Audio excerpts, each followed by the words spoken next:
vieux pèlerin qui vagabonde. Bonjour à tous, que Dieu vous bénisse. Je suis parti. Aujourd'hui, nous sommes le 14 février, et il y a 8 ans aujourd'hui, notre frère Théodore Osborne est retourné dans la gloire vers le Seigneur Jésus et il a rejoint sa femme, son fils, des gens de sa famille et des milliers de chrétiens qu'il a lui-même emmenés à Jésus-Christ de par le monde. C'était un homme de Dieu remarquable. J'ai eu avec mon épouse l'immense privilège de le connaître, les frères et sœurs de la communauté aussi, puisqu'il est venu souvent chez nous, d'abord au Péreux, à Sarcelles, au château, et on a bénéficié de son enseignement, et il nous a vraiment bénis. Et en fait, mon ministère ne serait pas ce qu'il est si je n'avais pas rencontré cet homme de Dieu. C'est tout à fait particulier. Il n'y en a plus des comme ça maintenant. Maintenant, Jésus va revenir. Les choses s'arrêtent. Mais bon, je suis content aussi de savoir quand même que sa fille continue le ministère et là aussi encore beaucoup de guérison, c'est magnifique, c'est magnifique. C'est des familles comme ça, c'est extraordinaire, c'est extraordinaire.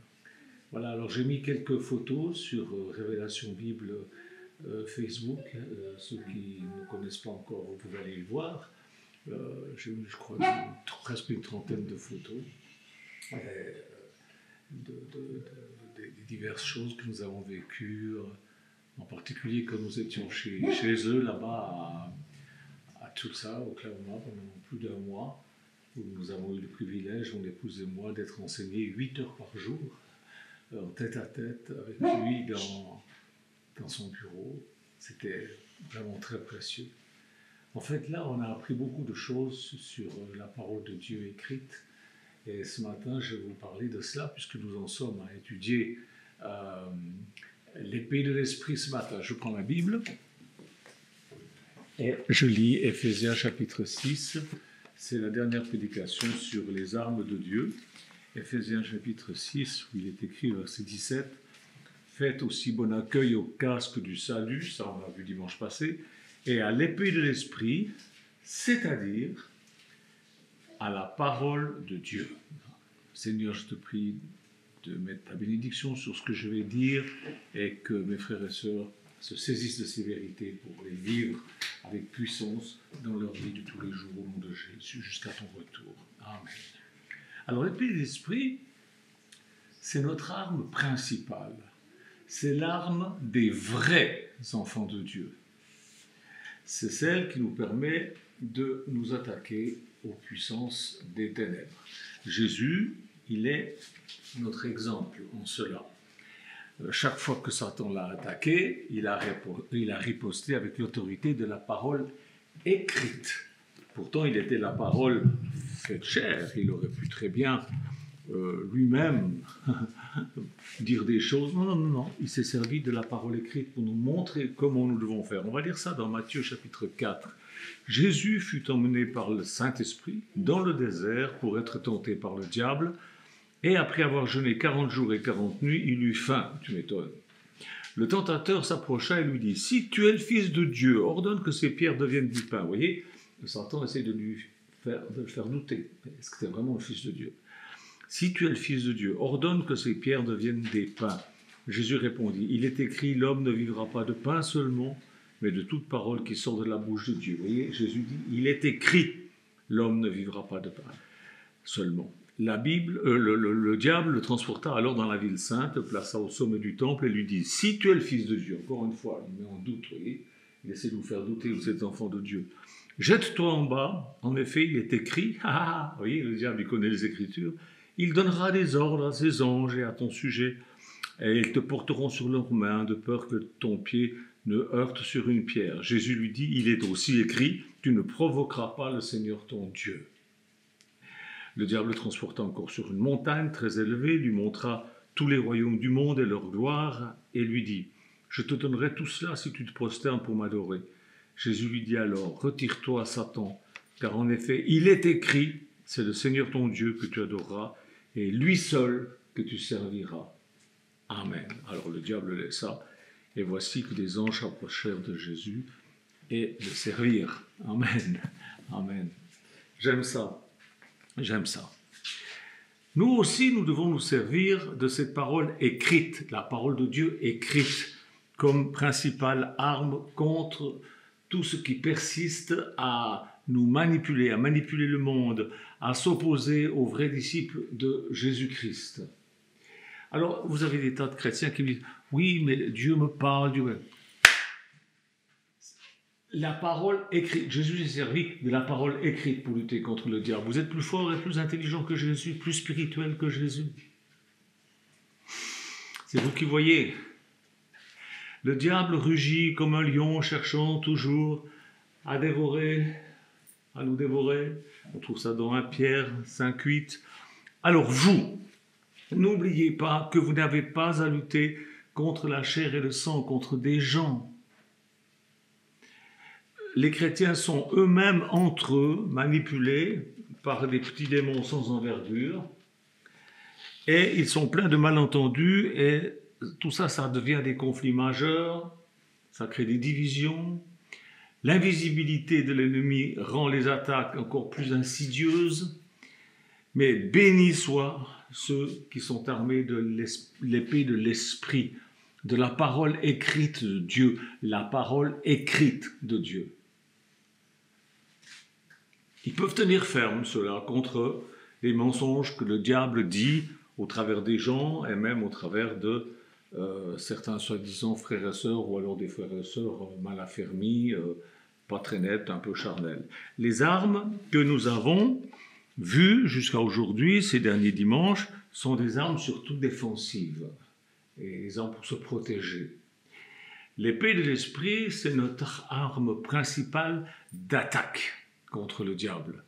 Bon, elle est aussi une arme défensive, on parle les coups, mais c'est une arme offensive. Hein, tout à l'heure, quand je suis arrivé ici, et il y avait une petite fille qui était là, elle m'a vu avec cette grande épée, j'ai dit, c'est pour crever le bidou des gens pas gentils. Alors elle dit, tu vas crever mon bidou? J'ai dit, mais non, pas crever ton bidou.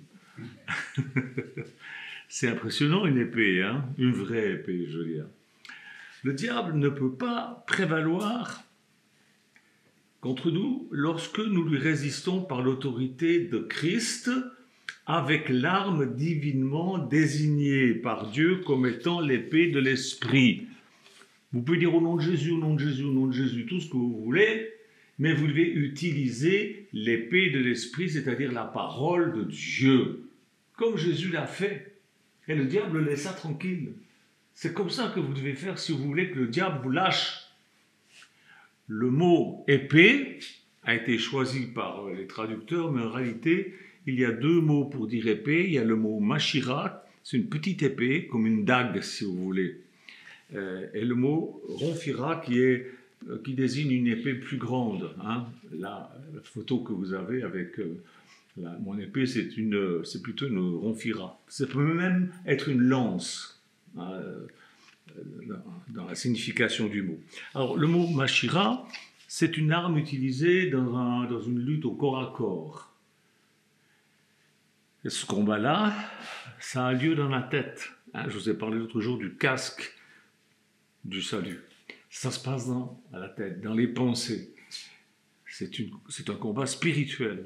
L'épée de l'esprit, la parole écrite de Dieu, est notre arme principale, comme le dit Hébreux 4, 12, je vais vous le lire parce que j'aime toujours montrer que ce que je dis, c'est dans la Bible, c'est écrit. Tout ce que je vous dis là, c'est des armes. Hébreux 4, 12, voilà ce qu'il est dit. En effet, la parole de Dieu est vivante.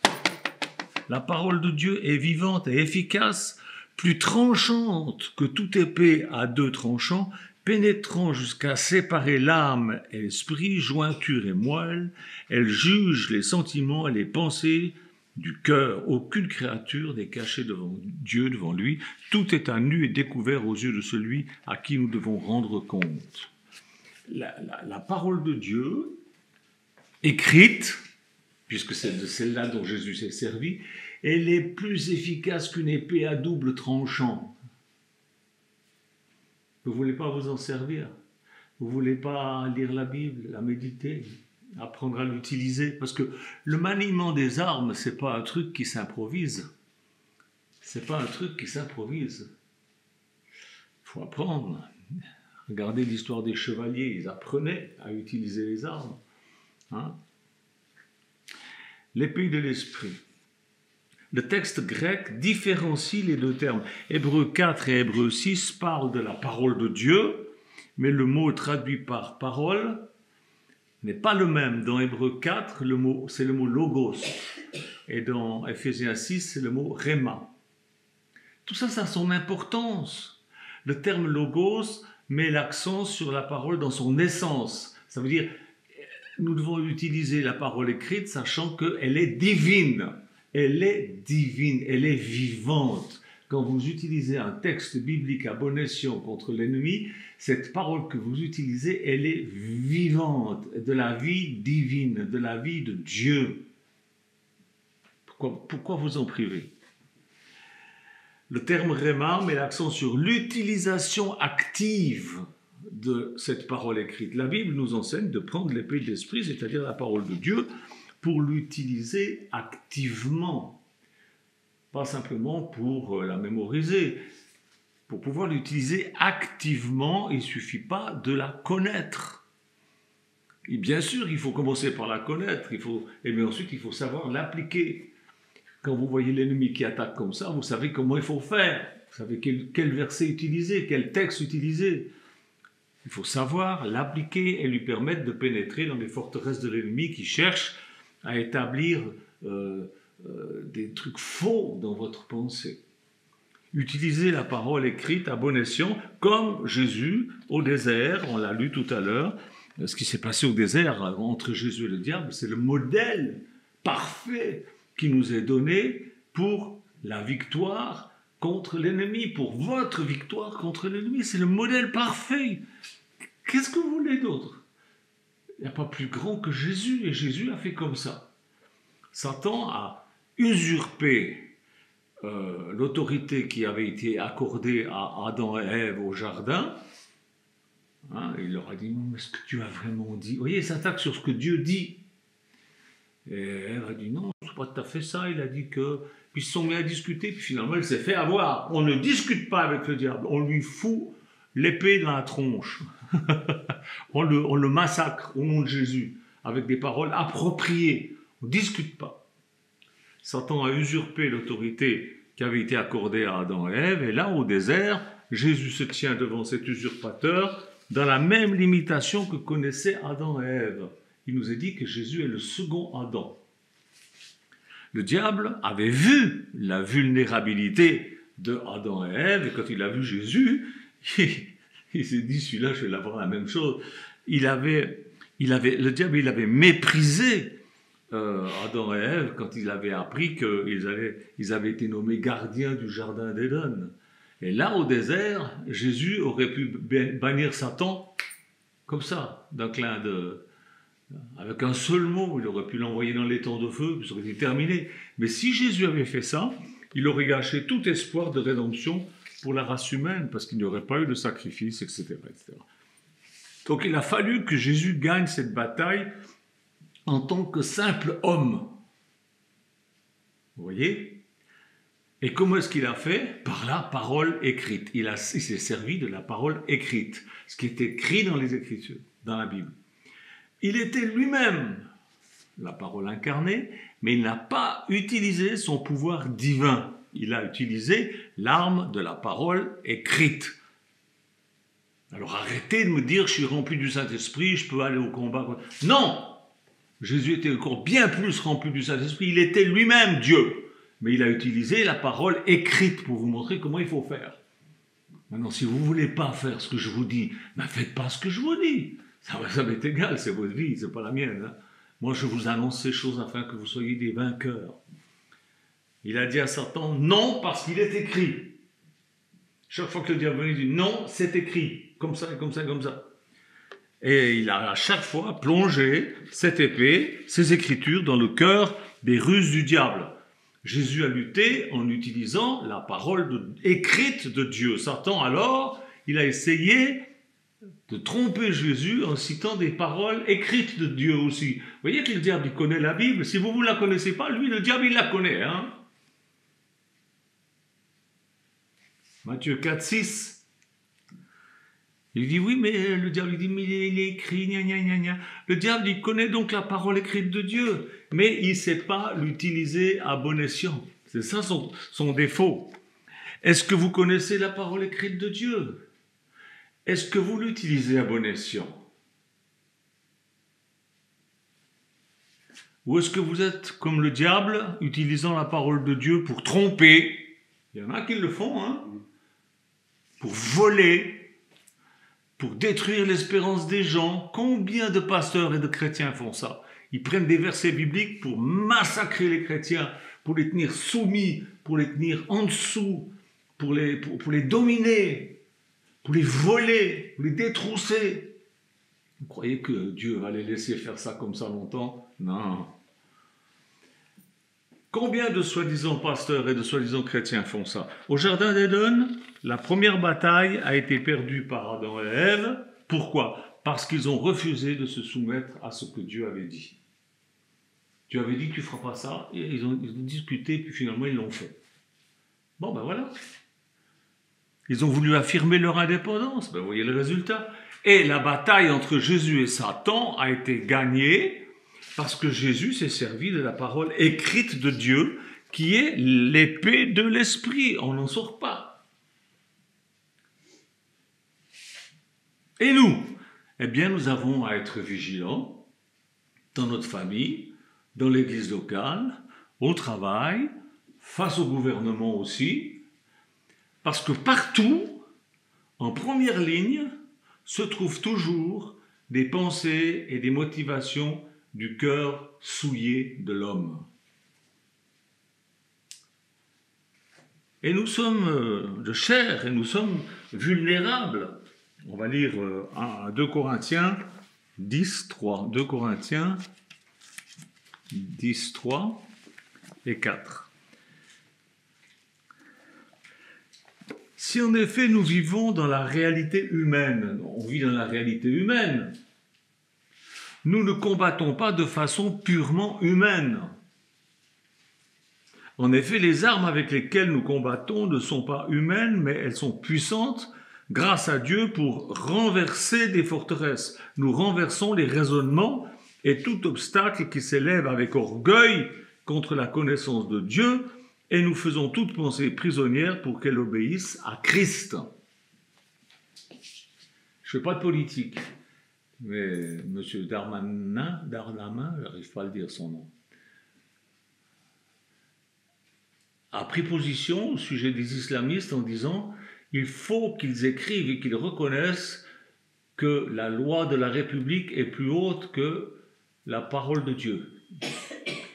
Il a raison parce que leur Coran, ça n'est pas la parole de Dieu. Et la loi de la République est au-dessus de la loi du Coran. Si vous mettez la loi du Coran, c'est la lapidation pour les femmes, vous connaissez. Bon, mais le problème, c'est qu'il a ajouté, et nous avons aussi un problème avec les évangéliques. Et dans très peu de temps, vous allez voir, les pasteurs vont recevoir une lettre qu'ils vont devoir signer comme quoi ils reconnaissent que la loi de la République est au-dessus de la parole de Dieu. Tout ce qui s'élève contre Dieu, nous renversons les raisonnements et tout obstacle qui s'élève avec orgueil contre la connaissance de Dieu. Alors, la loi de la République, on n'est pas contre. Même les lois qui sont iniques, il y a des lois qui sont injustes. Par exemple, excusez-moi, le mariage pour tous, je ne peux pas être contre. Mais je ne suis pas obligé par la loi de la République de me marier avec un homme, ni de bénir un mariage entre 2 femmes ou 2 hommes. Je ne suis pas obligé de le faire. La loi de la République n'est pas, au-dessus de la parole de Dieu dans ce sens-là. On me laisse la liberté. Oui ou non? Mais parce que la parole de Dieu, c'est la parole de Dieu. La Bible, c'est la Bible, et on ne va pas contre la Bible. Mais il faut faire attention, il faut être vigilant. Parce que toujours, dans tout, il se trouve des pensées et des motivations venues du cœur de l'homme, de cœurs souillés, qui font des amalgames, qui mélangent tout. Alors nous sommes de la chair, nous sommes vulnérables, on vient de le voir, et je connais beaucoup de chrétiens qui ont une connaissance impressionnante des Écritures, mais qui demeurent toujours intellectuels et cloisonnés dans leurs petites histoires, leurs petits machins, qui les rendent, qui les tiennent dans l'échec, même s'ils connaissent l'Écriture. 2 Corinthiens 4,4 nous dit que Satan est le Dieu de ce monde. Alors, vous allez me dire, mais alors c'est pas Dieu le Dieu de ce monde? Ben non, c'est le diable. 2 Corinthiens 4,4. Si notre évangile est encore voilé, c'est-à-dire si la bonne nouvelle que nous prêchons est encore voilée, si notre évangile est encore voilé, il l'est pour ceux qui périssent, c'est-à-dire pour les incrédules, dont le Dieu de ce monde a aveuglé l'intelligence afin qu'ils ne voient pas briller l'éclat que projette l'évangile de la gloire de Jésus-Christ, qui est l'image de Dieu.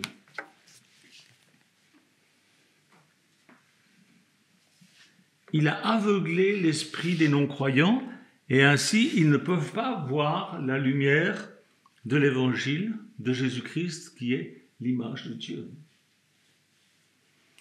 Mais en tant que Dieu de ce monde, il arrive aussi à aveugler les pensées des croyants en distordant leur système de valeurs. N'est-ce pas vrai? Et il les rend esclaves du système de ce monde, qui est opposé au plan de Dieu. Et pourtant, Jésus a dit aux siens, dans Matthieu 6, 33, on trouve, « Cherchez premièrement le royaume de Dieu et sa justice, et tout vous sera donné par-dessus. » Je vais juste dire une chose, je ne vais pas dire le nom de la personne. J'ai prêché l'autre jour que nous devons donner la dîme et les offrandes. Une personne m'a écrit en me disant « Priez pour moi parce que j'ai des problèmes avec ma banque. » Ben non, je ne prie pas. Pourquoi? Parce que cette personne ne donne jamais un centime à l'œuvre de Dieu. Qu'elle s'occupe premièrement du royaume de Dieu et de sa justice en faisant ce qui est écrit, et alors Dieu lui donnera tout par-dessus, mais moi je ne prie pas pour quelqu'un qui ne donne pas. Vous allez me dire, alors tu pries, est-ce que tu pries seulement si on donne de l'argent?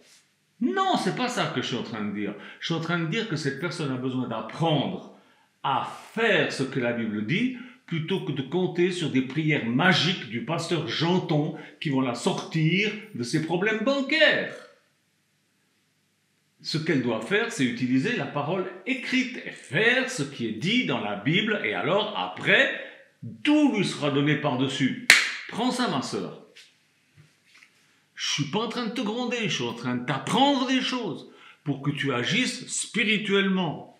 Ce n'est pas à moi de prier spirituellement pour toi qui n'es pas spirituel. Je suis désolé. Il faut que tu deviennes une femme spirituelle. J'ai dit dans cette prédication, juste avant que tu m'écrives ça, ma sœur, j'ai dit même 1 centime. Ne dis pas que tu ne peux pas donner 1 centime. Tu mets 1 centime dans une enveloppe, tu l'envoies à notre association, c'est faisable. Tu verras comment Dieu va te bénir. Mais fais-le. Hein, mais 1 centime, je ne peux pas. Bon, ben reste dans tes problèmes. Michel, tu es dur. Non, je ne suis pas dur. Je vous dis la vérité. Vous croyez que c'est pourquoi on persécutait les prophètes autrefois? Parce qu'ils disaient la vérité. On ne les aimait pas parce qu'ils disaient ce qui est vrai. Je ne suis pas là pour vous chatouiller derrière les oreilles, vous faire guili-guili à vos ailes d'ange. Non, non, non, non. Je suis là pour vous dire la vérité. Vous en voulez pas, mais vous n'êtes pas obligé de venir m'écouter. Hein. Vous n'êtes pas obligé de venir m'écouter. Alors, maniez donc l'épée de l'esprit pour posséder la perspective biblique de ce monde, savoir comment il fonctionne. Si vous voulez brandir l'épée de l'esprit, vous devez avoir une conception biblique de ce monde, des lois de ce monde, de comment c'est dans ce monde.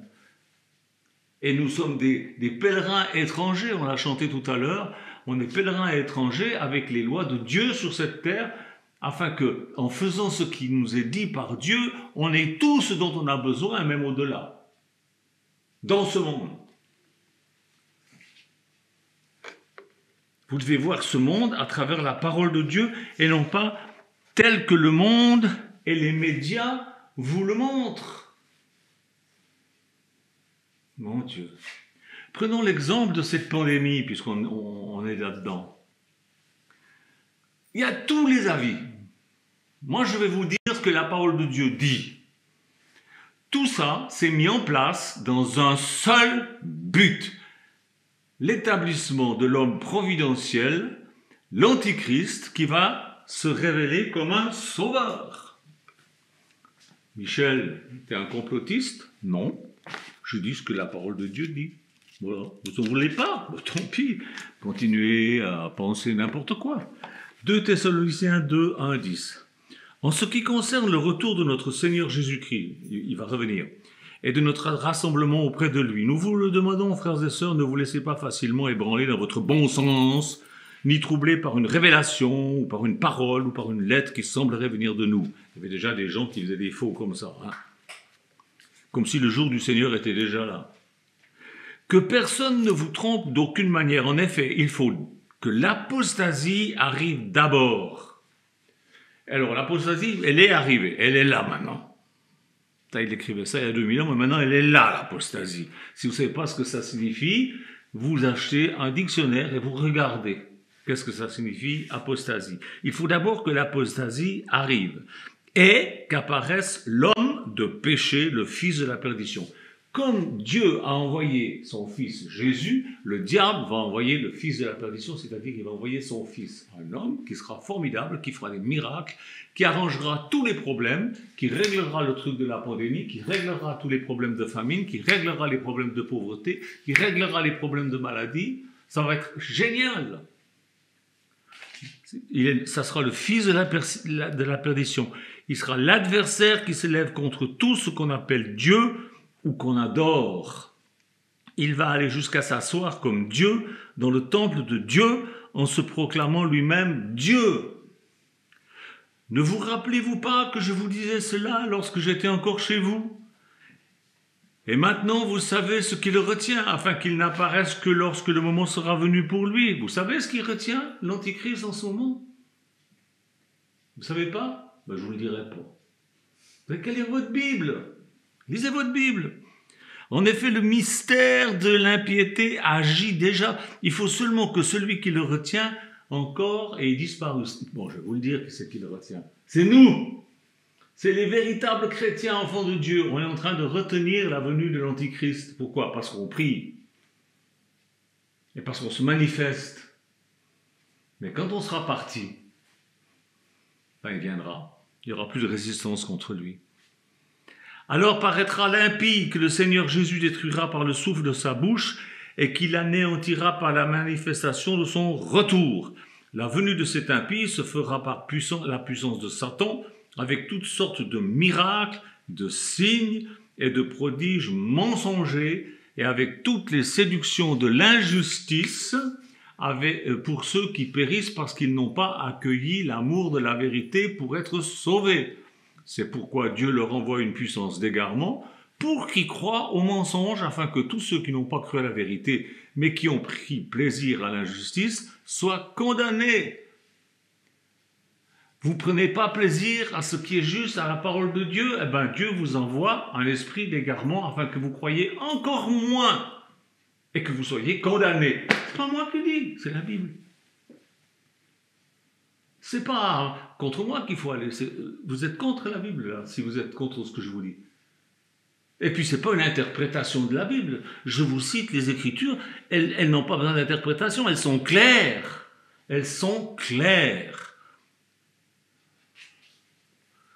Toutes les séductions de l'injustice. Vous ne trouvez pas qu'en ce moment, il y a une séduction de l'injustice flagrante? Vous trouvez que tout va bien, Madame la Marquise? Vous savez combien de paysans qui se sont suicidés cette année? Allez regarder. Rien que les paysans, je ne parle pas des restaurateurs. Ce pauvre petit restaurateur, sa famille, il y avait l'anniversaire de quelqu'un. Allez, on va à l'anniversaire, ça va nous changer les idées. Le mari dit, non, non, je reste là. Il est resté dans son bistrot, fermé, bien sûr. Et quand la famille est revenue de l'anniversaire, ils ont trouvé ce restaurateur pendu au milieu de son bistrot. Vous lisez ces choses, vous dites, oh, c'est terrible quand même. Le monde est séduit par un esprit de peur qui vient d'une séduction injuste.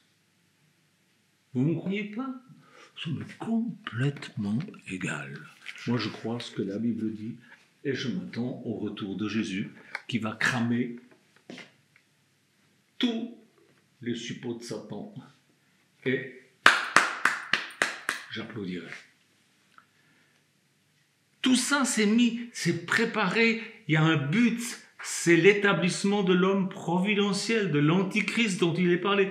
Le monde l'adorera, toute religion confondue, mais bien sûr. Vous savez, au Burkina Faso, on voit des mosquées partout. Mais quand vous parlez aux gens, ce n'est pas des musulmans. Ils sont devenus musulmans, pourquoi?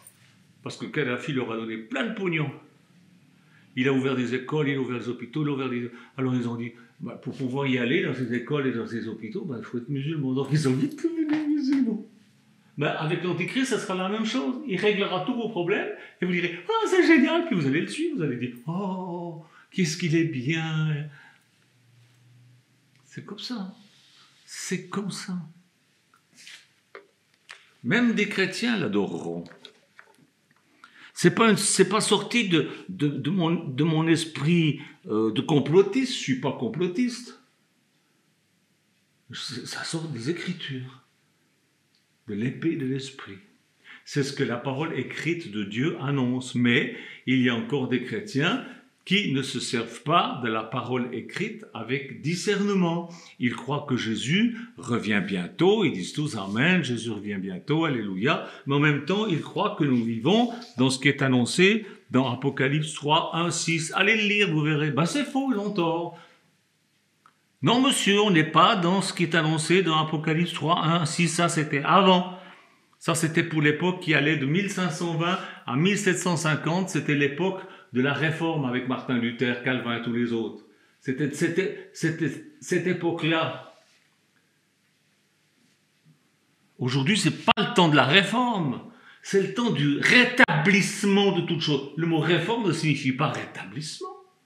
Depuis quand le mot réforme signifie rétablissement? Apprenez votre langue, le français, allez regarder dans un dictionnaire, ça ne veut pas dire la même chose. Nous sommes à l'époque du renouvellement de toutes choses, prophétisé dans Acte 3, verset 21, et c'est ça que nous vivons.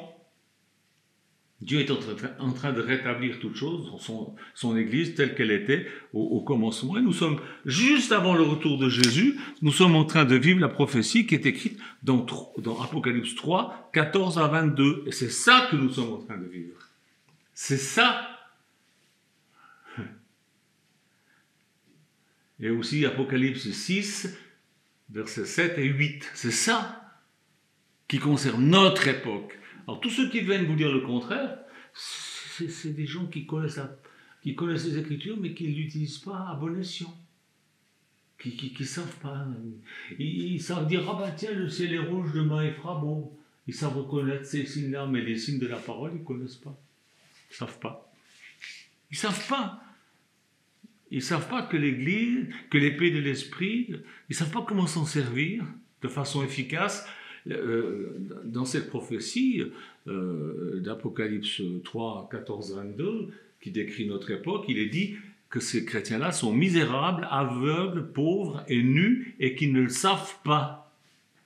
Ils ne savent même pas qu'ils sont nus, ils ne savent même pas qu'ils sont pauvres. Ils disent, on s'est enrichi. Ah ouais, ça, ils ont des églises géantes.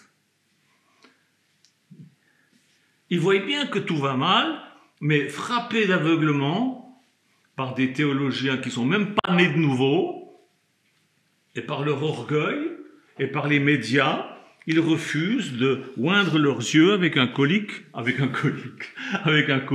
pour y voir clair. Ça, c'est aussi dans Apocalypse 3, 18, dans dans ce qui concerne notre époque. Jésus dit, mais achetez un collier pour nettoyer vos yeux, pour voir clair. Ils ne voient pas clair. Ils regardent BFM TV. Puis ceux qui sont un petit peu plus malins, ils vont regarder YouTube. Un gars, un boubou, j'ai entendu un grand... il n'est pas médecin, mais il a dit... Pardon, je suis un peu moqueur. Mais Jésus aussi, il disait, ah bon, ben moi non plus, je ne vous dirai pas. Ils ont une lampe, mais ils n'ont pas l'huile. Ils n'ont pas l'huile. Donc leur lampe, elle ne sert à rien du tout. Jésus revient et ils ne seront pas prêts. Ils chercheront de l'huile. Ah, il n'y a pas d'huile. Ben, qu'ils viennent frapper ici pour qu'on leur donne de l'huile. Je leur dirais non, foutez le camp. Je ne leur en donnerai pas. C'est trop tard. Je vous la donne maintenant, l'huile. Quand Jésus reviendra et que vous viendrez frapper à la porte en disant on veut venir. Non. Michel, t'es cruel. Non, c'est Jésus qui dit qu'il faut faire comme ça. Jésus dit que quand les vierges folles viendront pour nous réclamer une part d'huile que nous avons en réserve, il faudra leur dire non.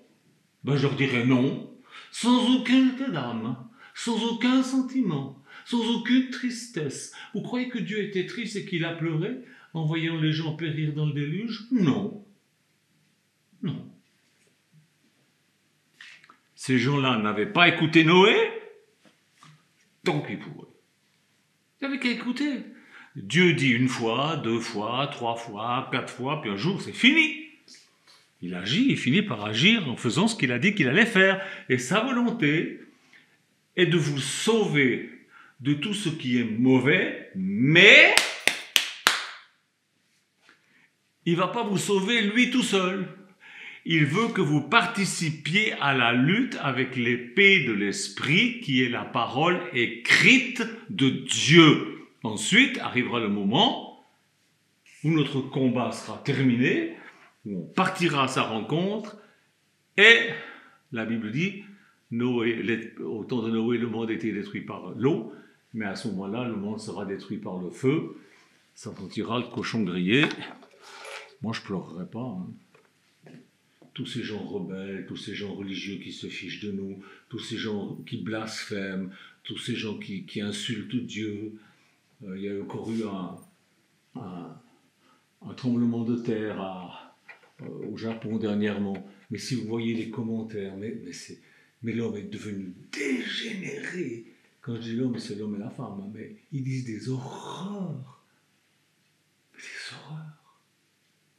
C'est effrayant. C'est effrayant.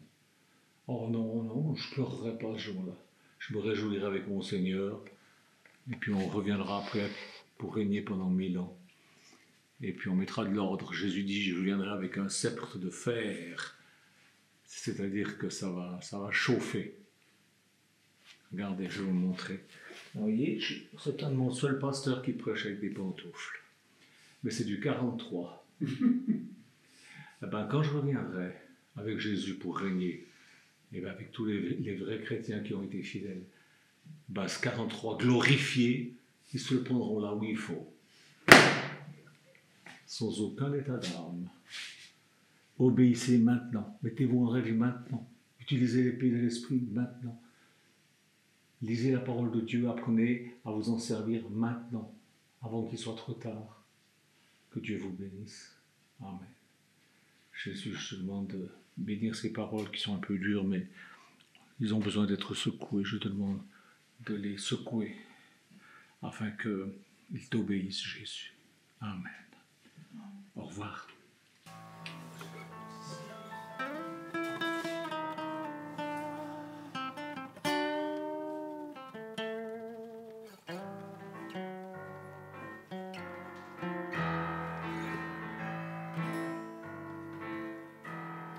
Vieux pèlerin qui vagabonde, je suis partout un étranger, mais je sais bien qu'en l'autre monde